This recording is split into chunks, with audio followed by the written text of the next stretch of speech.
새 부대가 되라 하는 제목으로 함께 은혜를 나누겠습니다. 지난주에 세리 마태를 예수님이 부르셔서 이렇게 제자로 삼으셨잖아요. 그래서 그 마태가 예수님께 뭐 했어요?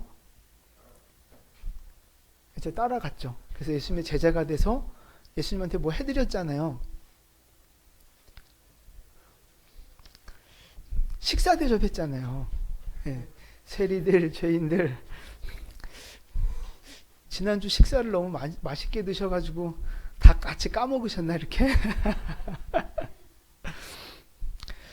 예수님을 모시고 잔치를 벌였단 말이에요. 근데 이제 오늘 이제 지난주 본문하고 계속 이어지는 건데, 예수님이 잔치하는 그날이 유대인 사회에서 무슨 날이냐면 금식하는 날인 거예요. 금식하는 날.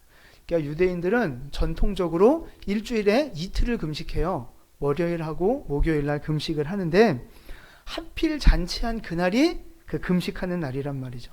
그러니까 바리새인들도 다 금식하고 세례 요한의 제자들도 같이 금식하고 있는 거예요. 근데 이제 또 하나 또 슬픈 사건은 뭐냐면, 그 세례 요한이 헤롯 왕 보고 막 이렇게 막 뭐라 했잖아요. 그래가지고 지금 감옥에 갇혀 있는 상황이란 말이에요. 그러니까 이 세례 요한의 제자들 입장에서는 너무 지금 고난이고 마음이 슬프고 뭐 이렇게 여러 가지가 겹친 상황이에요. 근데 예수님이 그 세례 요한의 친척이고, 그래도 뭐 이렇게 양대 산맥과 같이 큰 어떤 지도력을 발휘하고 있는 예수가 금식일 날 지금 뭐 하고 있어요? 그냥 밥 먹는 게 아니에요. 잔치를 벌이면서 씹고 뜯고 맛보고 즐기고 지금 그러고 있는 거예요. 그러니까 그 모습을 세례 요한의 제자들이 보니까 기분이 어떻겠어요? 기분이 안 좋은 거예요.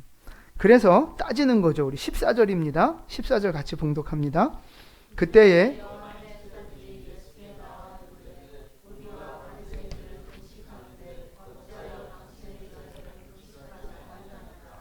아멘. 우리는 지금 다 하루 종일 굶고 있는데 지금 지도자가 랍비가 돼갖고 뭐 하시는 거냐고 이제 따지는 거죠. 여러분, 이렇게 금식하는 기간에 이렇게 먹고 마시고 이렇게 놀면 돼요, 안 돼요? 분위기는 되는 것 같은데 이렇게 먹고 마셔도 되는 거예요. 왜 되느냐? 예수님의 답변을 한번 볼까요? 15절입니다. 같이 봉독합니다. 예수께서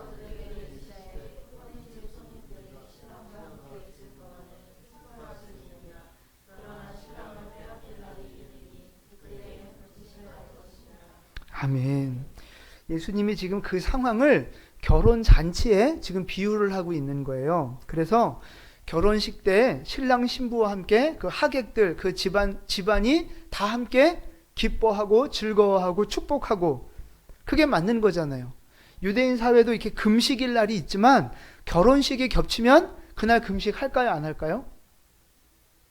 일주일에 2번 금식하는 날에 얘네는 결혼식이 하루가 아니잖아요. 3일 일주일씩 하는데 그날 금식일이 껴있단 말이에요. 그럼 이날 금식해야 돼요, 먹어야 돼요? 일단 먹어야죠. 먹는단 말이에요. 걔네 전통 사회에서도 금식일이 겹쳐도 결혼식 때는 먹는다고요. 예수님이 지금 그 얘기를 하시는 거예요.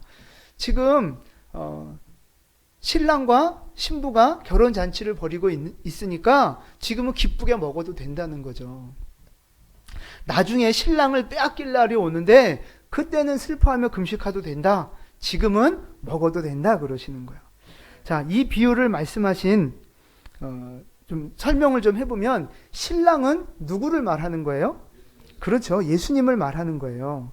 그러니까 신랑이 있는 동안은 함께 즐거워하고 먹는 것처럼 지금 예수님이 함께 계시는 동안은 기뻐하고 즐거워하고 은혜를 누리고 함께 축복을 누리는 거죠. 근데 나중에 예수님이 십자가에 못 박혀 죽으시고 고난 받으실 때 그땐 금식해라. 그땐 애통해라. 그렇게 말씀하시는 거죠.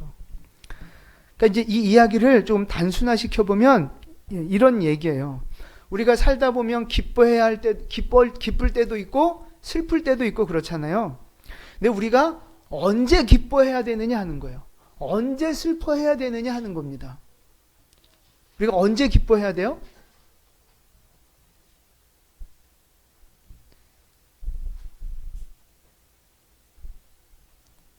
전혀 기쁨이 없이 살아가시나 보다 지금. 언제 기뻐해야 돼요? 항상 기뻐하라. 네. 그래서 집사님 요즘 항상 기쁘시겠죠. 네. 난 누군지 모르겠네. 우리가 기뻐해야 될 때가 언제냐? 신랑 대신 예수님과 함께 있을 때, 그때가 우리가 기뻐해야 될 때라는 거예요. 그럼 우리가 슬퍼해야 될 때는 언제예요? 예수님을 빼앗겼을 때, 예수님이 멀어졌을 때, 예수님과 함께하지 않을 때, 그때는 우리가 슬퍼할 때라고 하는 것입니다. 그러니까 여러분 보세요. 우리가 기뻐하거나 슬퍼하는 그 기준이 뭐냐 하는 거죠. 그죠? 예수님이 계신가 안 계신가, 그게 기쁨과 슬픔의 기준이 되어야 한다는 거예요. 하나님이 나와 함께 하시면 우리는 기쁘고 행복한 거고 힘이 나는 거고, 하나님과 멀어지고 뭔가 막히고 하나님이 우리에게 이렇게 없다 그러면 그때는 슬퍼하고 애통하고 그렇게 돼야 되는 거예요. 근데 지금 세례 요한하고 이 바리새인들이 기뻐하고 슬퍼하는 기준은 뭐예요? 그들의 전통과 그들의 형식, 그리고 그들 안에 고난이 있느냐 없느냐, 이걸 가지고 기뻐하냐 슬퍼하냐 이걸 지금 따지고 있는 거라고요. 고난이 있으면 슬퍼하고 고난이 없으면 기뻐하고. 그러니까 유대인들이 가지고 있는 기준은 육신적인 거예요. 환경적인 거예요. 전통적인 거예요. 근데 예수님의 기준은 영적인 것입니다. 하나님하고의 관계가 어떠냐에 따라서 기뻐하기도 하고 슬퍼하기도 하고 그러는 거예요. 여러분 어떻습니까? 여러분은 언제 기뻐하고 언제 슬퍼하고 기준이 뭡니까?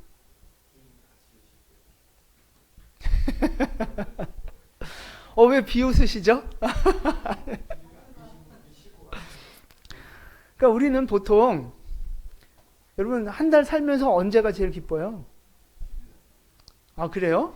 혹시 월급날 아니에요? 월급날 제일 기쁜 거 아니에요? 더 기쁜 날은 언제예요? 보너스 나오는 날.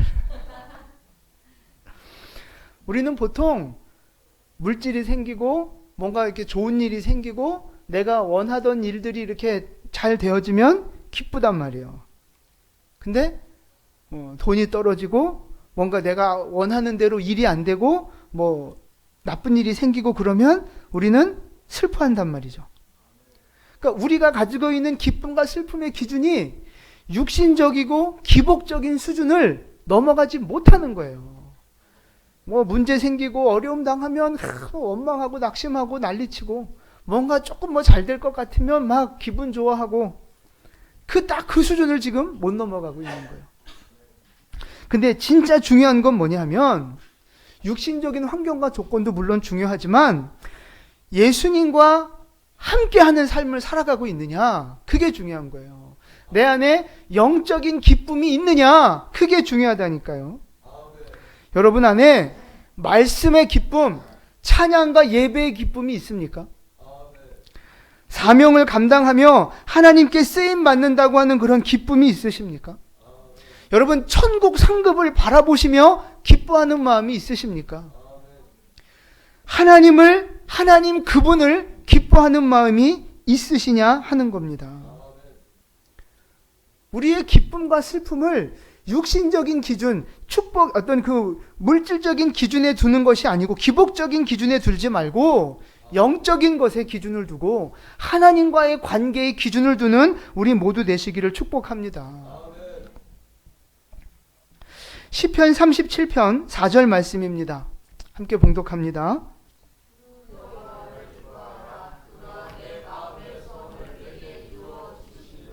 아멘.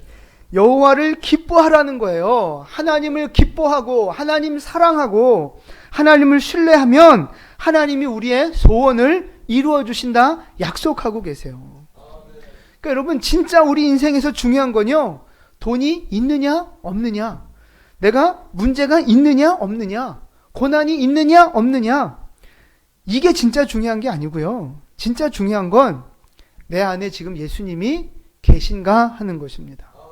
내가 지금 주님과 동행하는 삶을 살아가고 있느냐, 내가 지금 하나님을 기뻐하고 있느냐, 이게 중요한 거예요. 이게 우리가 살다 보면 육신에 고난이 있고 문제가 있을 수 있습니다. 그런데 육신적으로는 문제가 있고 환경적으로는 어려움이 있어도 주님이 나와 함께 하심이 믿어지고, 내가 하나님을 기뻐하고, 내가 고난 때문에 더 기도하게 되고 하나님 찾게 되고 내가 예배자의 삶을 살아간다면, 육신에는 고난이 있지만 내 영혼은 더욱더 건강해지고 더 충만해진다면 그것이 기쁨이고 축복이라는 거죠. 우리는 그 기쁨을 볼 수 있어야 한다는 거예요. 또 반대로 육신이 아주 평안하고 문제없고 아주 살기 좋을 때가 있어요. 그런데 그때 우리의 영혼이 영적으로 나태해지고 기도와 말씀을 게을리하고 예배도 그냥 시큰둥하게 드리고 내 영혼이 병들어 간다면 그거야말로 진짜 우리가 애통해하고 슬퍼해야 할 일이라고 하는 것입니다. 우리가 기뻐하고 슬퍼하는 기준을 육신적이고 기복적인 것에서 좀 벗어나서 이제는 영적이고 하나님과의 관계 속에서 그 기쁨과 애통의 기준을 찾을 필요가 있다는 것입니다. 근데 여러분, 지금 하나님이 여러분과 함께 하십니까? 안 하십니까? 하나님이 여러분 사랑하십니까? 안 사랑하십니까? 하나님이 여러분을 인도하십니까? 내버려 두십니까? 그죠? 하나님이 나와 함께 하시고 나를 사랑하시고 내 길을 이끌어주고 계신다면 그럼 우리는 기뻐해야 돼요? 슬퍼해야 돼요? 기뻐해야 되는 거예요.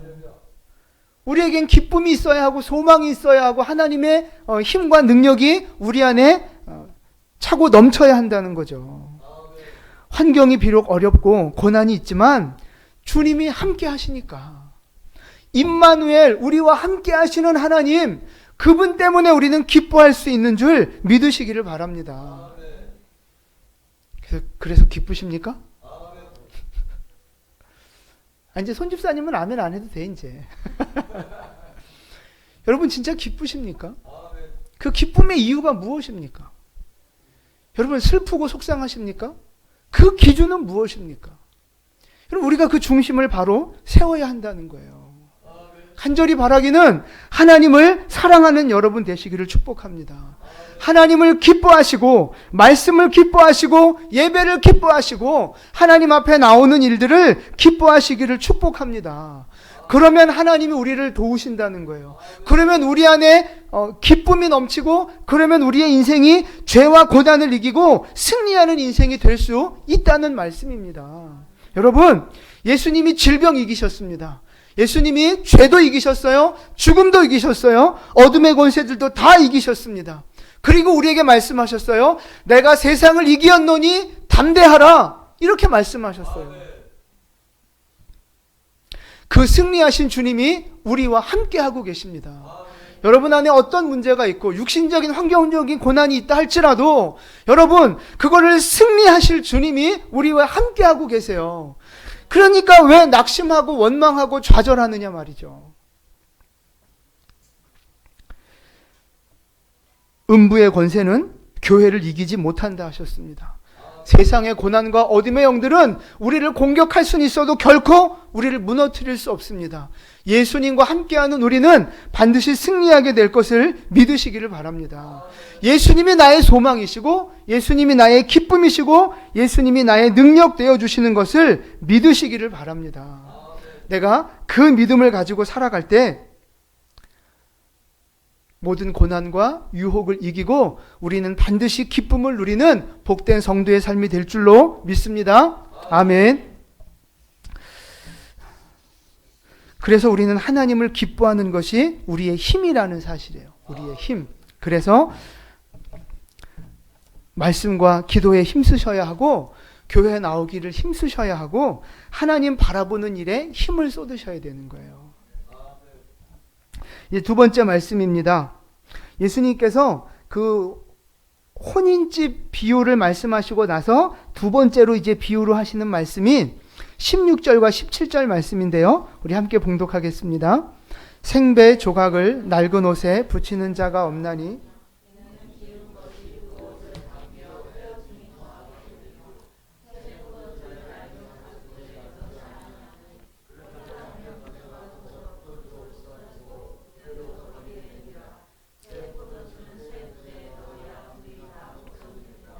아멘. 16절에 이제 생배 조각 이야기 하시는데, 이제 우리도 제가 중학교 때까지만 해도 뭐 이렇게 빵꾸나고 찢어지고 그러면 이렇게 땜빵에서 옷을 입었단 말이에요. 양말 구멍 난 것도 바느질해서 신고, 뭐 이렇게 옷이 찢어지면 다 꿰매서 그렇게 했잖아요. 우리 다. 네, 요즘이야 뭐 조금 해지면 다 버리고 그러지만. 예수님 시대 때도 그랬단 말이에요. 배옷을 입는데 이 배로 만든 옷의 특징이 물빨래를 하면 이게 쪼그라드는 거예요. 작아지는 거예요. 그리고 이제 입고 살다 보면 이제 신축성이 없어지고 이제 점점 낡게 되죠. 그러면 이제 그걸 땜빵을 해야 된단 말이에요. 근데 땜빵 할 때 생배 조각을 갖다 새 것을 갖다가 땜빵을 하면 안 된다는 거예요. 왜 그래요? 새 것은 갖다 붙여놓으면 이제 빨 거 아니에요? 빨면 이게 또 쫙 쪼그라든단 말이에요. 그럼 땜빵 하려고 붙여놓은 원래의 그 옷이 이렇게 생배 조각이 이렇게 당기면서 찢어지는 거예요. 그러니까 구멍 난 거 땜빵 하려고 그러다가 더 큰 땜빵이 생기는 거죠. 그러니까 땜빵 할 때는 생배 조각을 갖다 하면 안 된다는 거예요. 이 포도주 이야기도 마찬가지예요. 가죽 부대 이야기도. 옛날에는 포도주를 어디에다 담아가지고 다녔어요? 가죽 부대예요. 뭐 요즘이야 페트병도 있고 유리병도 멋있는 거 있고 그렇지만 옛날에는 가죽 부대에 담아가지고 다녔단 말이에요. 근데 새 포도주를 딱 빚어놓으면 그거는 발효가 잘 된단 말이에요. 잘 익으니까 이게 부풀어요. 근데 가죽 부대가 낡은 가죽 부대는 이것 역시 신축성이 없어지는 거예요. 그러니까 새로운 포도주는 새로운 가죽 부대에 담아야만 이게 그 가스가 생기고 팽창이 돼도 이걸 이렇게 감당할 수 있게 되는 거예요. 낡은 가죽 부대에 새 포도주를 담아버리면 이 가스가 이렇게 팽창되는 걸 감당이 안 되니까 낡은 가죽 부대는 터져버리는 거예요. 근데 오늘 이 바리새인들과 그 세례 요한의 제자들에게 예수님이 왜 이 말씀을 하실까 하는 겁니다. 지금 바리새인들과 이 세례 요한의 제자들은 낡은 가죽 부대처럼 지금 율법에 얽매여 있고 전통과 형식에 얽매여 있다 하는 것을 가르쳐 주시는 거예요. 그러니까 예수님이 이 땅에 오셔서 새로운 말씀을 주시잖아요. 새로운 가르침, 새로운 계명을 주셨단 말이에요. 근데 그러니까 지금 새 포도주를 유대 땅에 지금 이렇게 쏟아 부어주고 계시는 거예요. 새로운 포도주, 새로운 은혜를. 근데 지금 유대인들의 모습은 새 부대 같아요? 낡은 부대 같아요? 낡은 부대인 거예요. 옛날의 전통과 형식과 어떤 인습에 얽매여서 바뀌지 않는 거예요.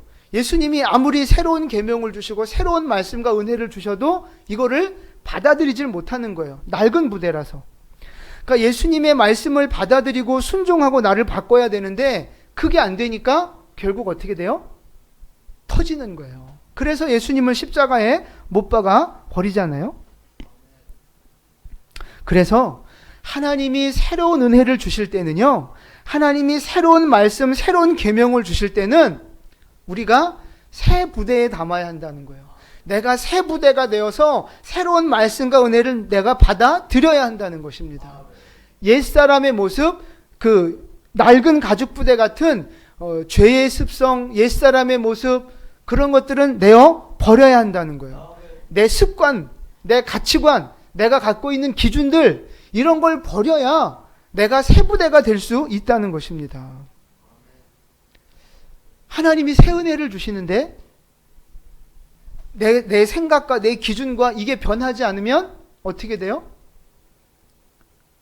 나중에 터져버리는 거예요. 그러니까 이제 보세요.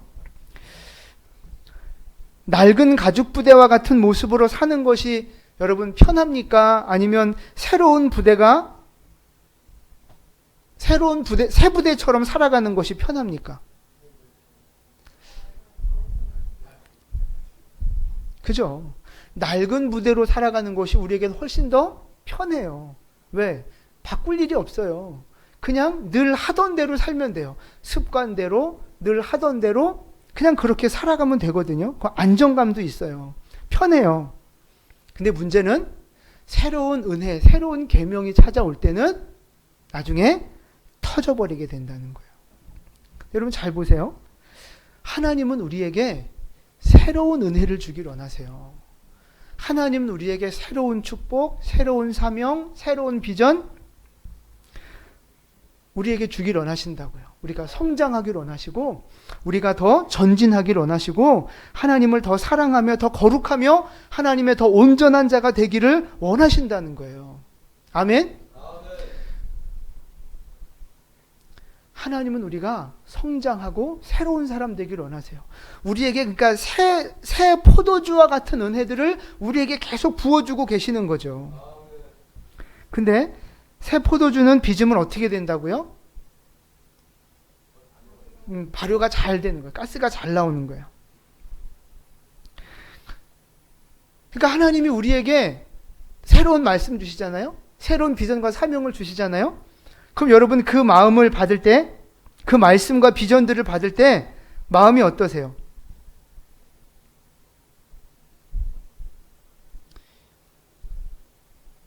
전혀 생각 없이 사시나?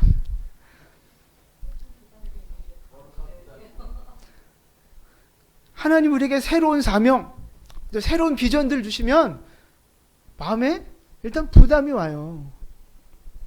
더 기도해야 될 것 같고 내가 더 헌신해야 될 것 같고 내가 뭔가 좀 고난과 어떤 그 하나님으로 말미암은 핍박을 받아야 될 것 같고 그런 어떤 그 거룩한 부담감이 우리에게 생긴단 말이죠. 뭐 선교합시다. 제자 훈련합시다. 그럼 우리 마음속에 부담이 생겨요. 그게 이제 뭐냐면 새 포도주가 발효되면서 가스가 이렇게 생기기 시작하는 거예요. 근데 이때 낡은 가죽 부대와 같은 사람들은 어떻게 반응하느냐? 새로운 말씀이 딱 임해서 하나님의 부담이 탁 이제 오기 시작하면 부담스러운 거예요. 힘든 거예요.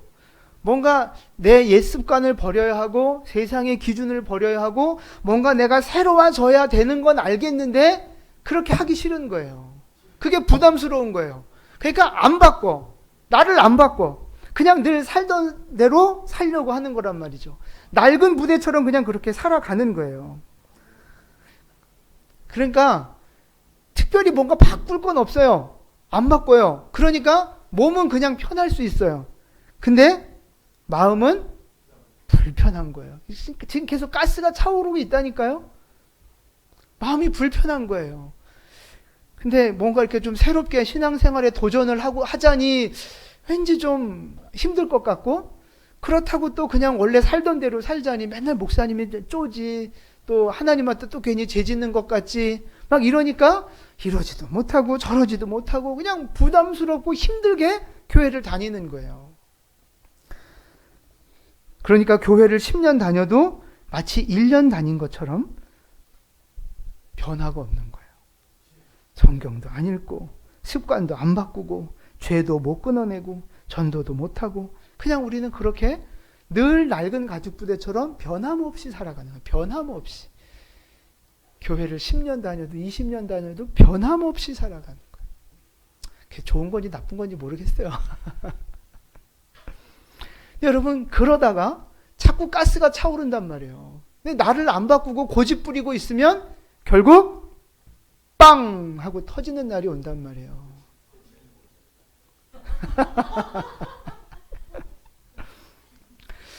주님은 자꾸 우리에게 감동 주시거든요.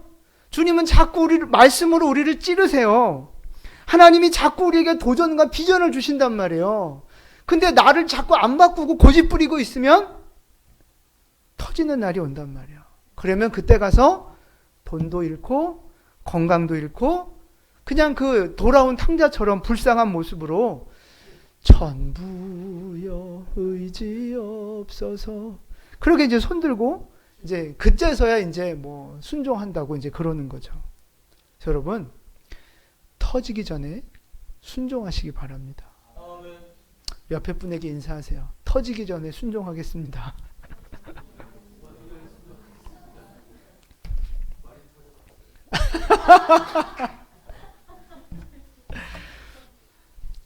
여러분 진짜 터진다니까요. 나를 안 바꾸면 터져요.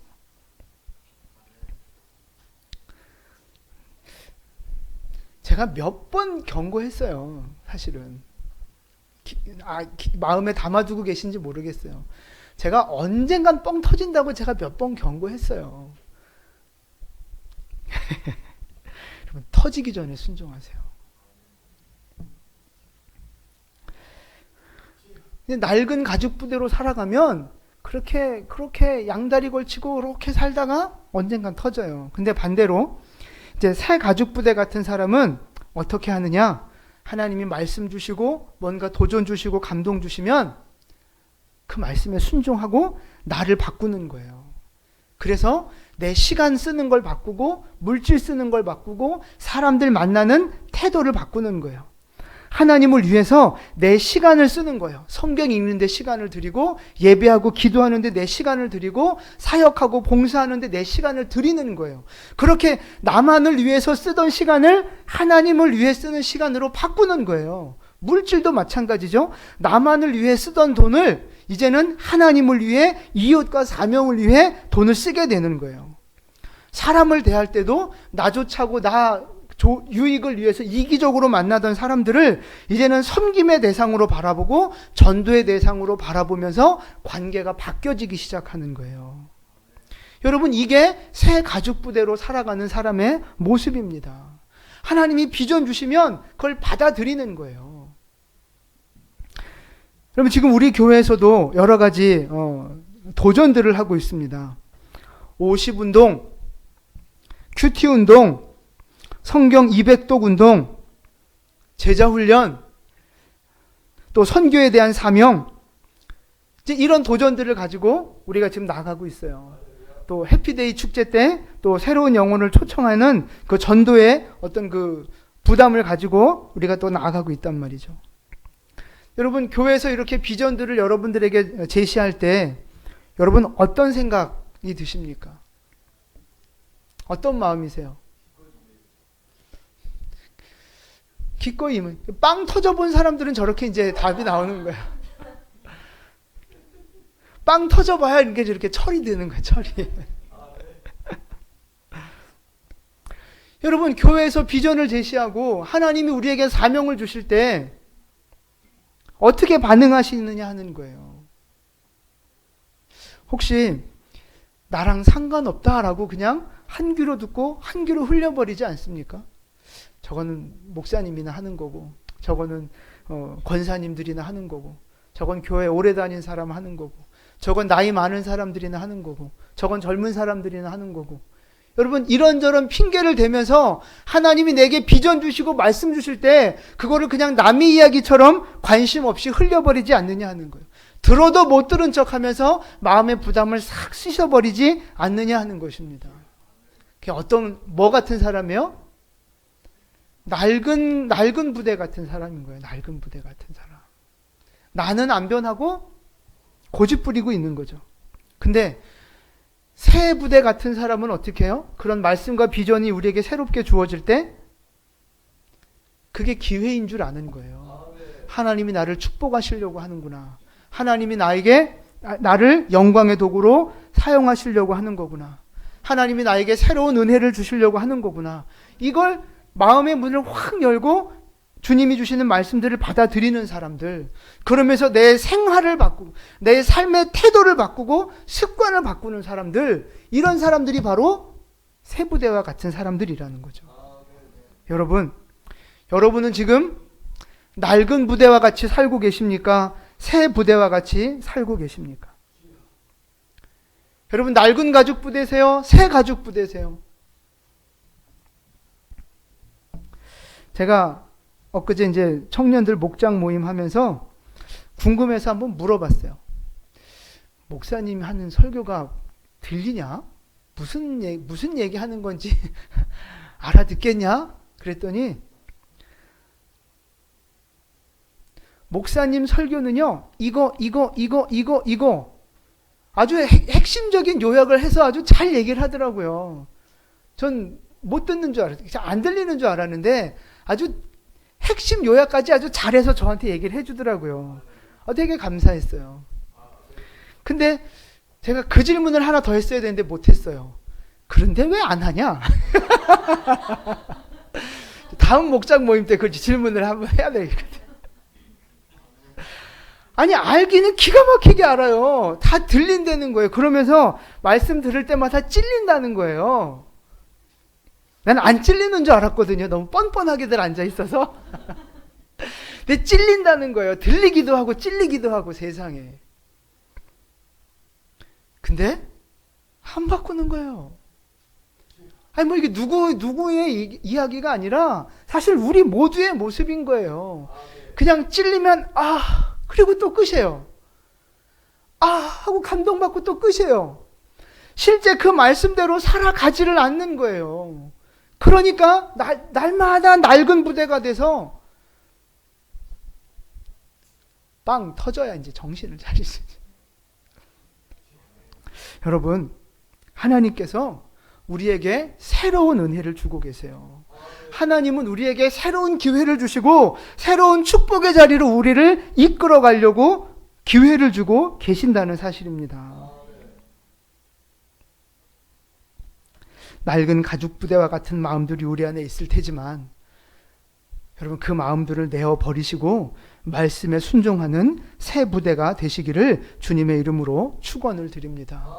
그래서 하나님이 주시는 은혜들을 받아들이고 더 사명자로 거듭나시고 더 거룩한 백성들로 거듭나시고 더 큰 하늘의 축복을 받아 누리는 우리 모두 되실 수 있기를 주님의 이름으로 축원을 드립니다. 아멘.